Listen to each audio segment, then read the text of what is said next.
ಪ್ರಜ್ಞಾದೀಪ learning centre.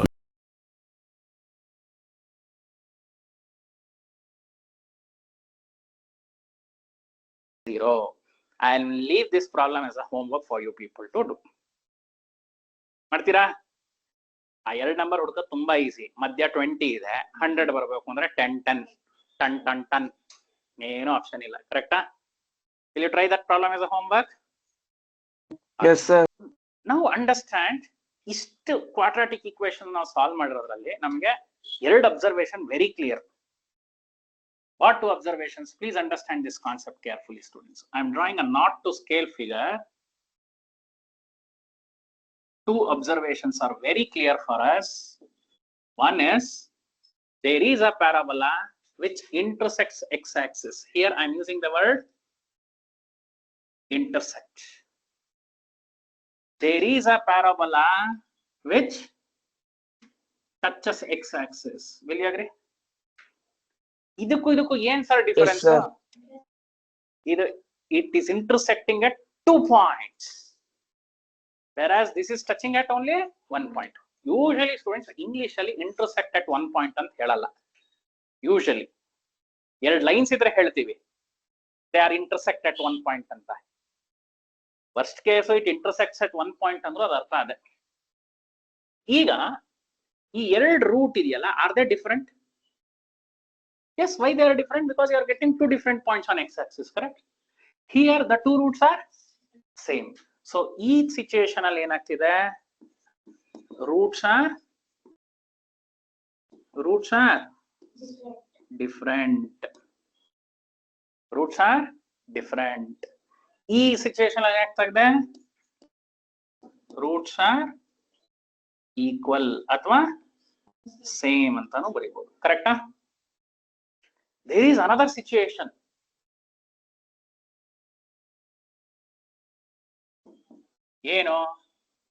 There is another situation.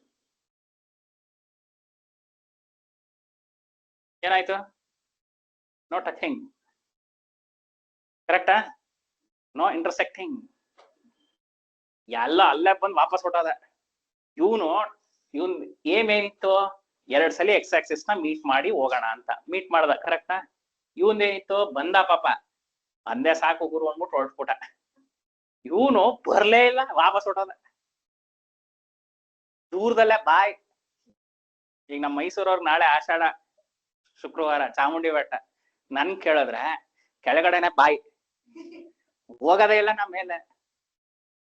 Stress ಇರುತ್ತೆ. ನಾವ್ ಈ ತರ ಕ್ಯಾಟಗರಿ ನಾಳೆ ಚಾಮುಂಡಿ ಬೆಟ್ಟಕ್ಕೆ. ನಿಮ್ಮ ಮಾವ ಹೋಗ್ತಾನೇನೆ? ಬಂದೇ ಇಲ್ಲ. ನಾನು ಅವನು ಫ್ರೆಂಡ್ಸ್ ನಾವು ಹೋಗ್ತಾ ಇದ್ವಿ. ಮಧ್ಯರಾತ್ರಿ 2:30-3 ಗಂಟೆ ಹೋಗ್ತಾ ಇದ್ವಿ.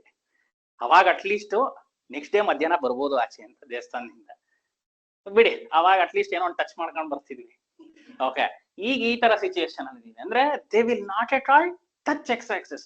ಅವಾಗ ನಾವೇನ್ ಹೇಳ್ತೀವಿ? ರೂಟ್ಸ್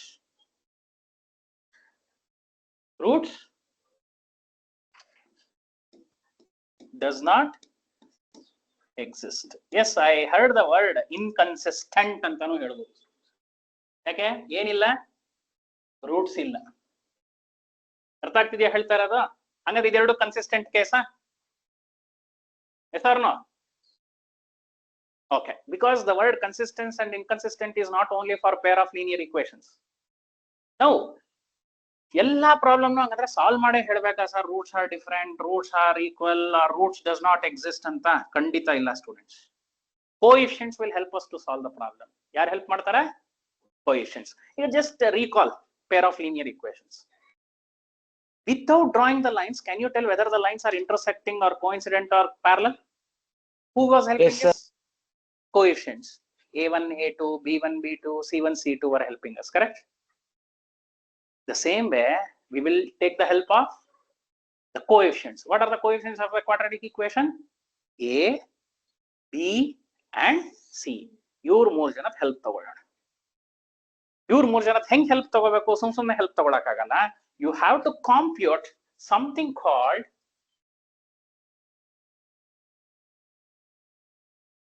triangle symbol ಹಾಕ್ತಿವಿ. b² - 4ac. This is called discriminant of The a delta. quadratic equation. This is called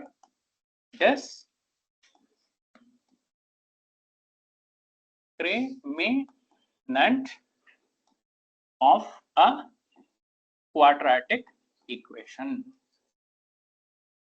Discriminant of a quadratic equation.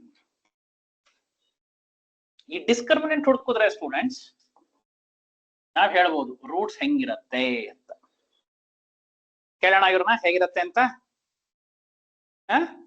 Okay, if the discriminant D is greater than 0. What is the meaning of greater than 0? Positive. Positive numbers ತಾನೆ greater than 0 ಅನ್ನೋದು. Students don't get confused. Positive numbers example ಕೊಡಿ ಅಂದ್ರೆ 0.3 is also positive, correct? 0.04 is also positive. Even number integer ಎಲ್ಲ ಕೇಳ್ತಾ ಇರೋದು positive ಅಂದ್ರೆ positive. Point ಆದ್ರೂ ಇರಬಹುದು. √2 is also ಪಾಸಿಟಿವ್ ನಂಬರ್, ಕರೆಕ್ಟಾ? ನಾನು ಅದಕ್ಕೆ ಇವತ್ತೊಂದು ಪ್ರಾಬ್ಲಮ್ ಅಲ್ಲಿ ನೋಟ್ ಅಂತ ಬರ್ಕೊಳ್ಳಿ ಅಂದೆ. It is negative irrational number ಅಂತ. ಯಾಕೆ ನೆಗೆಟಿವ್ ಅಂದ್ರೆ ಇರ್ರಾಷನಲ್ ಆಗಿರ್ಬೋದು. -2 ನೆಗೆಟಿವ್ ಅಲ್ಲ, -√2 is also negative, correct? So discriminant positive ಇದ್ರೆ, ಡಿಸ್ಕ್ರಿಮಿನೆಂಟ್ ಪಾಸಿಟಿವ್ ಇದ್ರೆ ಏನಾಗತ್ತೆ ಅಂದ್ರೆ ನಮ್ಮ quadratic equation roots are real and different. Roots are real and different ಅಂದ್ರೆ ಪ್ಯಾರಾಬೋಲಾ ಎಷ್ಟು ಕಡೆ ಟಚ್ ಮಾಡುತ್ತೆ ಸ್ಟೂಡೆಂಟ್ಸ್? 2 ಪಾಯಿಂಟ್ಸ್ ಅಲ್ಲಿ ಟಚ್ ಮಾಡುತ್ತೆ. ಯಾಕೆ ಸರ್ ರಿಯಲ್ ಅಂತೀವಿ ಅಂದ್ರೆ it can be rational number, it can be irrational number, it can be natural number or whole number, anything. ಒಟ್ಟಲ್ಲಿ ಏನಾಗಿರುತ್ತೆ? ಯಾವುದೋ ಒಂದು ನಂಬರ್ ಆಗಿರುತ್ತೆ. ಅರ್ಥ ಆಯ್ತಾ? If the discriminant is equal to 0, if the discriminant is equal to 0, is equal to 0 ಅಂದ್ರೆ ಏನು? Neutral number, positive ಅಲ್ಲ ನೆಗೆಟಿವ್ ಅಲ್ಲ. ಆ ತರ ಸಿಚುಯೇಷನ್ ಅಲ್ಲಿ ರೂಟ್ಸ್ ಏನಾಗಿರುತ್ತೆ? Roots are real and equal. You understood the problem, students? Roots are real and equal. Andre the parabola touches x-axis at one point. Will you agree? If the discriminant is lesser than 0, that is negative. Roots does not exist. Athwa roots are not real anta karitivi. Roots are not real. Roots does not exist. Idanna ನಾವು PUC ಅಲ್ಲಿ ಕಲಿತೀವಿ. Last line.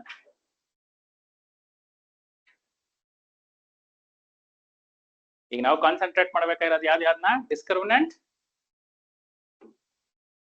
Positive ಇದ್ದಾಗ ಏನಾಗುತ್ತೆ and discriminant 0 ಇದ್ದಾಗ ಏನಾಗುತ್ತೆ? 10th standard. Discriminant negative ಇದ್ದಾಗ PUC ಹೋಗ್ತೀರ. ಅರ್ಥ ಆಯ್ತಾ? So without solving the problem you can find the roots behaviour. ಇದನ್ನೇ ನಾವೇನಂತ ಕರಿತೀವಿ ಅಂದ್ರೆ nature of the roots. Roots ಯಾವ ತರ ಇದೆ ಅಂತ ಬಿಹೇವಿಯರ್. ಅರ್ಥ ಆಯ್ತಾ?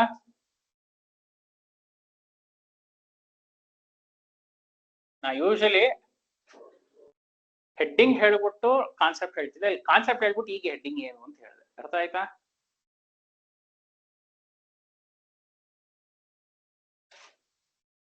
Any doubt in this explanation, students?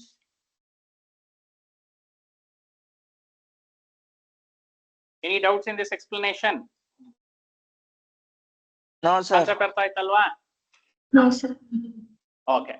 Yes, ಈಗ sir. next question nodi students. Read the question carefully. They are telling find the nature of the roots of the following quadratic equation.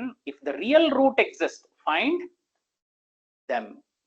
ಯಾವಾಗ real roots ಇರುತ್ತೆ? ನಾನು already box ಹಾಕ್ಬಿಟ್ಟಿದ್ದೀನಿ 10th ಅಲ್ಲಿ ಏನಿದೆ ಅಂತ. ಕರೆಕ್ಟಾ? ಯಾವಾಗ real roots ಇರಲ್ಲ? ಡಿಸ್ಕ್ರಿಮಿನೆಂಟ್ 0 ಇರುತ್ತೆ. ಅರ್ಥ ಆಯ್ತಾ? ಇದು ನಮಗೆ ಬರಲ್ಲ. ಈಗ ಫೈಂಡ್ ದೆಮ್ ಅಂದಾಗ ಹೆಂಗ್ ಹುಡುಕ್ತೀರಾ? ಸಿ ಅದನ್ನ we can using formula method also. ಒಂದು ನಿಮಿಷ. ಫಾರ್ಮುಲಾ ಮೆಥಡ್ ಅಲ್ಲೂ ಯೂಸ್ ಮಾಡ್ಬೋದು, ಬಟ್ ಇಲ್ಲಿ ಅವರೆಲ್ಲೂ ಇಂಡಿಕೇಟ್ ಮಾಡಿಲ್ಲ ಫಾರ್ಮುಲಾ ಮೆಥಡ್ ಅಲ್ಲಿ ಮಾಡಿ ಅಂತ, ಕರೆಕ್ಟಾ? But I teach you formula method. ಯಾಕೆಂದ್ರೆ ಈಗ ನನ್ನ ಹತ್ರ ಇರೋದು ಒಂದೇ ಪೆನ್ನು ಅಂದ ಕನ್ಫ್ಯೂಷನ್ ಇಲ್ಲ. ಯಾವ ಪೆನ್ನಲ್ಲಿ ಬರೀಬೇಕು? ನನ್ನ ಹತ್ರ ಇರೋದೇ ಒಂದು ಪೆನ್ನು. ಯಾವ ಪೆನ್ನಲ್ಲಿ ಬರೀಬೇಕು? ಅದೇ ಪೆನ್ನಲ್ಲಿ ಬರೀಬೇಕು. ಈಗ ನನ್ನ ಹತ್ರ 2 ಪೆನ್ ಇದೆ. ಯಾವ ಪೆನ್ನಲ್ಲಿ ಬರೀಬೇಕು? ಒಂದು ನಾನು ಹೇಳ್ಬೇಕು ಈ ಪೆನ್ನಲ್ಲಿ ಬರೀರಿ ಅಂತ. ಇಲ್ಲ ಸರ್ ನನಗೆ ಈ 2 ಪೆನ್ನಲ್ಲಿ ಇದು ಕಂಫರ್ಟಬಲ್ ಆಗಿ ಬರೀಬಹುದು ಅಂತ ನನಗ್ ಅನ್ಸತ್ತೆ ಅಂತ ನನಗೆ ಗೊತ್ತಿರಬೇಕು. ಅದು ಗೊತ್ತಾಗತ್ ಹೇಗೆ? ಈಗ ಕೇಳಿ. ಈಗ ಈ ಡಿಸ್ಕ್ರಿಮಿನೆಂಟ್ ನೇ ಆಟ ಸ್ಟೂಡೆಂಟ್ಸ್. ಈಗ discriminant will decide which method we have to use. ಒಂದು ಟ್ರೀ ಬರೀತೀನಿ, ಕರೆಕ್ಟ್ ಆಗಿ ಅಬ್ಸರ್ವ್ ಮಾಡಿ. ಫಸ್ಟ್ ಏನ್ ಮಾಡೋಣ ಅಂದ್ರೆ, you have a quadratic equation. Quadratic equation ಯಾವ ಫಾರ್ಮ್ ಅಲ್ಲಿ ಇರುತ್ತೆ? ax² + bx + c = 0. ಈಗ ಒಂದು ಡಿಸಿಷನ್ ಮೇಕಿಂಗ್ ಮಾಡೋಣ ಫುಲ್ ನೈಸ್ ಆಗಿ. ಇದೊಂದು ಪ್ರಾಬ್ಲಮ್ ಇದೆಯಾ, ಹಂಗಂದ್ರೆ ಹೆಂಗ್ ಸಾಲ್ವ್ ಮಾಡೋದು ಫುಲ್ ಸ್ಟ್ರಿಕ್ಟ್ ಆಗಿ ಹೇಳೋಣ. ಫಸ್ಟ್ ಏನ್ ಮಾಡಿ ಅಂದ್ರೆ, first step you find b² - 4ac. ಏನ್ ಹುಡುಕ್ಬೇಕು? ಏನು b² - 4ac ಅಂದ್ರೆ? ಡಿಸ್ಕ್ರಿಮಿನೆಂಟ್ ಹುಡುಕಿ. ಡಿಸ್ಕ್ರಿಮಿನೆಂಟ್ ಏನಾದ್ರೂ ನೆಗೆಟಿವ್ ಇದ್ರೆ ಹೇಳ್ಬಿಡಿ, ಸಾಲ್ವ್ ಮಾಡಲ್ಲ, PUC ಮುಂದಿನ ವರ್ಷ ಮಾಡ್ಕೋತೀವಿ ಅಂತ, ಕರೆಕ್ಟಾ? ಡಿಸ್ಕ್ರಿಮಿನೆಂಟ್ 0 ಇತ್ತು ಅನ್ಕೊಳ್ಳಿ. Discriminant is sir value same ಬರುತ್ತೆ ಸರ್. ವ್ಯಾಲ್ಯೂ ಸೇಮ್ ಬರುತ್ತೆ, ಬಟ್ ಈಗ ನಮ್ಗೆ ನೇಚರ್ ಬೇಡ, ಯಾವ ಮೆಥಡ್ ಅಂತ ಬೇಕು, ಕರೆಕ್ಟಾ? ಡಿಸ್ಕ್ರಿಮಿನೆಂಟ್ 0 ಬಂದ್ರೆ you either go for formula method or you go for factorization method, or even you can go for a plus or minus b whole square formula also students. ಇವತ್ತೊಂದು problem ಮಾಡಿದ್ವಿ ನೋಡಿದ್ರ, a minus b whole square formula use ಮಾಡಿದ್ವಿ, ಕರೆಕ್ಟಾ? ಮನೆಗೆ ಹೋಗ್ಬಿಟ್ಟು ನೋಡಿ, ಅದ್ರ discriminant 0 ಆಗಿರುತ್ತೆ. ಅಂದ್ರೆ ಡಿಸ್ಕ್ರಿಮಿನೆಂಟ್ 0 ಆಗಿದ್ರೆ ನನ್ನ ಹತ್ರ 3 ಮೆಥಡ್ ಇದೆ ಸಾಲ್ವ್ ಮಾಡಕ್ಕೆ. ಯಾವ ಮೆಥಡ್? ಫಾರ್ಮುಲಾ ಮೆಥಡ್, ಫ್ಯಾಕ್ಟರೈಸೇಷನ್, ಅಥವಾ a + b whole square ಅಥವಾ a - b whole square, ಯಾವ್ದಕ್ಕಾದ್ರೂ ಬರ್ಬೋದು.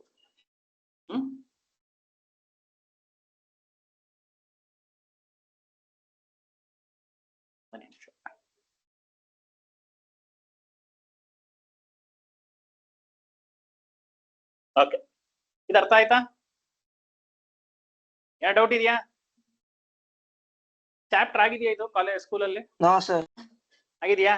ಇದು ಗೊತ್ತಾಗಂದ್ರೆ ಟೆಕ್ನಿಕ್ ಅಲ್ಲ, ಸ್ಕೂಲಲ್ಲಿ ಹೇಳ್ಕೊಟ್ಟಿದ್ರೆ ಫೈನ್, ಸಪೋಸ್ ಮಾಡಿಲ್ಲ ಅಂದ್ರೂ ಫೈನ್, ಅದೇ ಹೇಳ್ಕೊಟ್ರು ಇನ್ನೂ fine. Okay, let's not compare. Next, ಈಗ ಇನ್ನೊಂದು ಕೇಸ್ ಇದೆ. ಏನು? ಡಿಸ್ಕ್ರಿಮಿನೆಂಟ್ ಏನಾಗಿದ್ರೆ ಪಾಸಿಟಿವ್ ಇದ್ರೆ ಇಲ್ಲಿ ಲೈಫ್ ಫಾರ್ಮುಲಾನ factorisation. But definitely students, discriminant positive ಇದ್ರೆ a + b whole square ಅಥವಾ a - b whole square ಆಗಕ್ಕೆ ಸಾಧ್ಯನೇ ಇಲ್ಲ. Remember this. ಈಗ ನಾನು ಏನ್ ಮಾಡ್ತೀನಿ ಅಂದ್ರೆ, ಇಲ್ಲಿ ಮತ್ತೆ 2 ತರ ಡಿಸೈಡ್ ಮಾಡ್ತೀವಿ. ಈ ಪಾಸಿಟಿವ್ ಅಂದ್ರೆ ಏನು? ಸೈನ್ ಪ್ಲಸ್ ಬರುತ್ತೆ, ಕರೆಕ್ಟಾ? ಅದೇನಾದ್ರು ಪರ್ಫೆಕ್ಟ್ ಸ್ಕ್ವೇರ್ ಇದ್ರೆ, ಏನಿದ್ರೆ ಪರ್ಫೆಕ್ಟ್ ಸ್ಕ್ವೇರ್ ಇದ್ರೆ, ಪರ್ಫೆಕ್ಟ್ ಸ್ಕ್ವೇರ್ ಅಂದ್ರೆ ಯಾವ್ದು? 1, 4, 9, 16, 25, 36. ಅರ್ಥ ಆಗ್ತಿದ್ಯಾ? ಪರ್ಫೆಕ್ಟ್ ಸ್ಕ್ವೇರ್ ಇದ್ರೆ you can go for factorisation method or formula method. ಅದು ನಿಮ್ ಚಾಯ್ಸ್. ಯಾಕೆ ನಾನು ಫಸ್ಟೇ ಹೇಳಿದೆ ಗೊತ್ತಾ, ಇವತ್ತು ಫಾರ್ಮುಲಾ ಮೆಥಡ್ ಅಲ್ಲಿ ಎಲ್ಲಾ ಪ್ರಾಬ್ಲಮ್ ಸಾಲ್ವ್ ಮಾಡಬಹುದು ಅಂತ. ಸಪೋಸ್ ಏನಾದ್ರು ಪರ್ಫೆಕ್ಟ್ ಸ್ಕ್ವೇರ್ ಆಗಿಲ್ಲ ಅಂದ್ರೆ ನಮ್ ಕೊನೆ ಉಳ್ಕೊಳ್ಳೋದೆ ಯಾರು?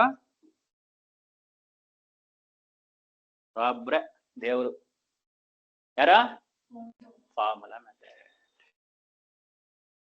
ನೀವು ನೋಡಿ ಸ್ಟೂಡೆಂಟ್ಸ್, ಇಲ್ಲಿ ಆರ್ ಅಂತ ಹೇಳ್ತಾ ಇದೀನಿ, ಇಲ್ಲೂ ಆರ್ ಅಂತ ಹೇಳ್ತಾ ಇದೀನಿ, ಇಲ್ಲಿ ಆರ್ ಅಂತ ಹೇಳ್ತಾ ಇಲ್ಲ. ಇಲ್ಲೂ ನಾನು ಆರ್ ಅಂತ ಹೇಳಿದ್ರೆ ಯಾವ್ದ್ರಲ್ಲ ಮಾಡ್ಕೊಳ್ಳಿ, ನಮ್ಗೇನು ಅಂತಿದ್ವಿ. ಈಗ ನಾನು ಎಲ್ಲೆಲ್ಲಿ ಫ್ಯಾಕ್ಟರೈಸೇಷನ್ ಮೆಥಡ್ ಅಲ್ಲಿ ಮಾಡಿದೀವೋ ಸ್ಟೂಡೆಂಟ್ಸ್, ಅದ್ರ ಡಿಸ್ಕ್ರಿಮಿನೆಂಟ್ ನೋಡಿ ಪರ್ಫೆಕ್ಟ್ ಸ್ಕ್ವೇರ್ ಆಗೇ ಆಗಿರುತ್ತೆ. ಅರ್ಥ ಆಗ್ತಿದ್ಯಾ ಹೇಳ್ತಾ ಇರೋದು ನಾನು? If it is a perfect square, ಯಾವುದು? Discriminant. Then you can easily solve that problem using factorization or even formula method also. ಇಲ್ಲ ಸರ್, ಇದು ಎಕ್ಸಾಮ್ ಇತ್ತು, ಹೋದೆ, solve the quadratic equation by factorisation ಅಂತಾನೆ ಕೊಟ್ಬಿಟ್ಟಿದ್ರು ಅಂದ್ರೆ ಲೈಫ್ ಈಸಿ. ನಾನು ಯಾಕೆ ಇದೆಲ್ಲ ತಲೆ ಕೆಡ್ಸ್ಕೋಬೇಕಲ್ವಾ? ಅವ್ರು ಹೇಳ್ಬಿಟ್ಟಿದಾರಲ್ಲ 2 ಪೆನ್ನಲ್ಲಿ ಯಾವ ಪೆನ್ನಲ್ಲಿ ಬರೀರಿ ಅಂತ.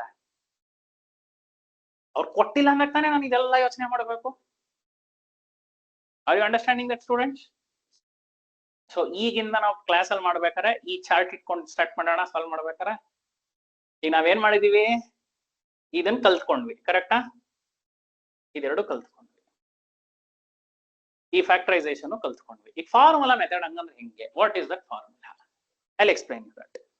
See here, to solve the quadratic equation ax squared plus bx plus c is equal to 0, the formula method is minus b plus or minus square root of b squared minus 4ac by 2a. ಈ symbol ಬಗ್ಗೆ ಕೇಳಿದೀರಾ? Plus R minus ಅಂದ್ರೆ ಒಂದ್ಸಲಿ plus ಕೊಡ್ಬೇಕು, ಇನ್ನೊಂದ್ಸಲಿ minus. ಈ term ಮಾತ್ರ change ಆಗುತ್ತೆ. This is what we call it as Sridharacharya's formula to solve the quadratic equation. Sridharacharya's method ಅಂತ ಕರಿತೀವಿ. ಬಟ್ ನಾನು ಆಲ್ರೆಡಿ ಹೇಳಿದ್ದೆ ಸ್ಟಾರ್ಟಿಂಗ್ ಆಫ್ ದ ಚಾಪ್ಟರ್ ಅಲ್ಲೇ, ನಮ್ ನಾಪ್ಕ ಇರ್ಬೋದು. Unfortunately this was not coined or literatured in Indian history. ಈ ಫಾರ್ಮುಲಾ ಹೊಡೆದ್ರು ವಿಕಿಪೀಡಿಯಾಲೆಲ್ಲ ಬರುತ್ತೆ, ಇಟ್ಸ್ ಅ ಶ್ರೀಧರಾಚಾರ್ಯಸ್ ಮೆಥಡ್ ಅಂತ. But he has not written any, ಅಂದ್ರೆ there is no evident proof that he has written. Okay, but he was the one who solved this problem ಅಂತ ತುಂಬಾ ಜನ ಒಪ್ಕೋತಾ ಇದ್ದಾರೆ. ಯಾಕಂದ್ರೆ ಹಿಸ್ಟ್ರಿ ತಾನೆ, ನಾನಂತೂ ಇರ್ಲಿಲ್ಲ ಆಗ. ನಾನೇನೋ ನೋಡಿದ್ರೆ ಶ್ರೀಧರಾಚಾರ್ಯನ, ಓ ಇಲ್ಲ ಅವ್ನು ಅವತ್ ನೋಡಿದ್ರೆ ಸಂಜೆ ಇದನ್ನ ಸಾಲ್ವ್ ಮಾಡಿದ್ದ ಅಂತ ಹೇಳ್ಬೋದಿತ್ತು. ಹಂಗೆ ಹೇಳಕ್ ಆಗಲ್ವಲ್ಲ. Okay, but to the best part, our Indian mathematician, okay, he solved the problem. And ತುಂಬಾ ಯೂಸ್ ಮಾಡ್ತೀವಿ ಸ್ಟೂಡೆಂಟ್ಸ್. ಮುಂದೆ ಹೋಗ್ತಾ ಹೋಗ್ತಾ ಇಂಜಿನಿಯರಿಂಗ್ ಆಗೆಲ್ಲ ಸಿಕ್ಕಾಬಡಬೇಕು ಕ್ವಾಡ್ರಾಟಿಕ್ ಇಕ್ವೇಶನ್ಸ್. ತುಂಬಾ ಅಂದ್ರೆ ತುಂಬಾ ಯೂಸ್ ಮಾಡ್ತೀವಿ. ಓಕೆ, ಇದು ಹೆಂಗ್ ಬಂತು ಅನ್ನೋದು ಬೇಡ, ಇದು ಯಾಕೆ ಬಂತು ಅಂತ ಗೊತ್ತು ಅನ್ಕೋತೀನಿ. ಯಾಕೆ ಬಂತು? To solve a quadratic equation. ಏನಿಲ್ಲ, ಬಿ ಜಾಗದಲ್ಲಿ ಕೋಎಫಿಷಿಯಂಟ್ ಆಫ್ ಎಕ್ಸ್ ಹಾಕೋದು, ಬಿ ಸ್ಕ್ವೇರ್ ಮೈನಸ್ 4ac ಗೊತ್ತಾಯ್ತಲ್ಲ, ಏನದು? ಡಿಸ್ಕ್ರಿಮಿನೆಂಟ್. ಎ ಜಾಗದಲ್ಲಿ coefficient of x square plug ಮಾಡೋದು ಅಷ್ಟೇ. Shall we start now? ಈಗ ಒಬ್ಬೊಬ್ರನ್ನ ಕೇಳಬೇಕು ನಾನು. ಸಾರಿ ಸ್ವರ, ಕಮ್ಮಗೆ ಮತ್ತೆ ಎಕ್ಸ್ಪ್ಲೇನ್ ಮಾಡ್ತೀರಾ? ಇದಾ? Yes sir. ಓಕೆ, ಸಿ, ನಮ್ ಗೋಲ್ ಏನು? ಮನೆಗೆ ಹೋಗೋದು. What is our goal? To solve a quadratic equation ax squared plus bx plus c is equal to 0. Which method is suitable? Question mark. Don't know. ಈಗ ಒಂದು problem ಕೊಡ್ತೀನಿ, factorisation ಪಲ್ಟಿ ಹೊಡೆದ್ರೆ answer ಬರಲ್ಲ, ಅಲ್ಲೇ ವಿಲ ಅಂತ ಒದ್ದಾಡಬೇಕಾಗತ್ತೆ. Which is the most convenient is if they give the question solve by this method. ಕೊಟ್ಟಿಲ್ಲ ಅಂದಾಗ ಏನ್ ಮಾಡ್ತೀವಿ? ಡಿಸ್ಕ್ರಿಮಿನೆಂಟ್ ಕ್ಯಾಲ್ಕುಲೇಟ್ ಮಾಡ್ತೀವಿ. ಡಿಸ್ಕ್ರಿಮಿನೆಂಟ್ ತಾನೆ b square minus 4ac. If the discriminant is negative, then the roots are not real. It does not exist. Class 10 mathematics, we don't have syllabus to solve, so leave it. Actually ಅದನ್ನ complex numbers ಅಂತ ಕರಿತೀವಿ. ಆಗ real ಅಲ್ಲ, complex numbers ಅಂತ ಕರಿತೀವಿ. ಅದನ್ನ imaginary numbers ಅಂತಾನೂ ಕರಿತೀವಿ. ಅಲ್ಲಿಗೆ ಹೊಟ್ಟೋಗುತ್ತೆ, ಬೇಡ. If the discriminant is 0, then which technique you can easily follow? Formula method or factorization or a plus b whole square. ಯಾವ್ದಕ್ಕೂ ಒಂದು ಬಂದು ಕೂತ್ಕೊಳ್ಳುತ್ತೆ. If the discriminant is positive and it is a perfect square, then which is the most suitable method? Factorization. Of course, even you can use formula method. That's not, I'm not telling formula use ಮಾಡಕ ಆಗದೇ ಇಲ್ಲ ಅಂತಲ್ಲ. ನೀವು ಎಲ್ಲೇ ನೋಡ್ರು formula ಅಂತ ಬರ್ತಾ ಇದೀನಿ, ಕರೆಕ್ಟಾ?